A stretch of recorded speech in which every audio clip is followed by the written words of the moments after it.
దేవుని యొక్క అతి శ్రేష్టమైన నామమునకు మహిమ కలుగునుగాక. ఈ ఉదయకాలము మీకందరికీ వందనాలు తెలియచేస్తున్నాను.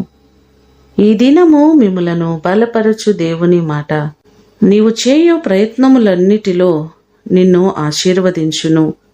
ద్వితీయోపదేశకాండము 15వ అధ్యాయము 10వ వచనం.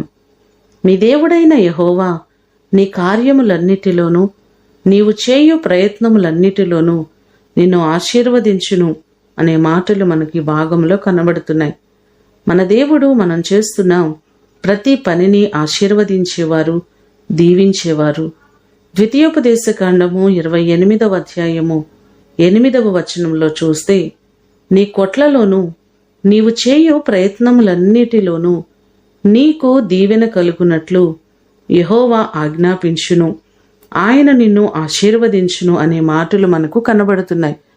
మీరు చేస్తున్న ప్రతి పనిలో, ఉద్యోగములో, చేతి పనులలో, అన్ని విషయాలలో దేవుడు మిమ్మను ఆశీర్వదించేవారు, దీవించేవారు, సమృద్ధిని కలుగచేసేవారు. ఈ మాటలు వింటున్న మీ అందరి జీవితంలో దేవుడు గొప్ప కార్యములు చేసి ఆయన మిమ్మను ఆశీర్వదించునుగాక. ప్రార్థన చేసుకుందాం. సకల ఆశీర్వాదములకు కారణభూతుడవైన మా ప్రేమ కలిగిన పరలోకపు తండ్రి, మీ ప్రశస్తమైన పాదములకు వందనాలు ప్రభువా.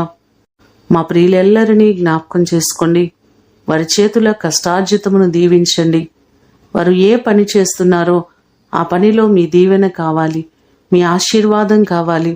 వారి ఉద్యోగములను దీవించండి, వారు చేస్తున్న వ్యాపారములను దీవించండి. ప్రతి పనిలో మీ దీవెనను సమృద్ధిగా మీరు కలుగచేయండి. ప్రతి వారికి మీ సన్నిధి తోడుగా ఉంచి గొప్ప కార్యాలు వారి జీవితంలో మీరు జరిగించండి. మీరు ఉన్నతమైన స్థాయిని, స్థితిని మీరు అనుగ్రహించమని యేసు అతి శ్రేష్టమైన నామమున అడిగి వేడుకొని పొందియున్నాము తండ్రి. ఆమేన్. దేవుడు మిమ్ములను దీవించునుగాక.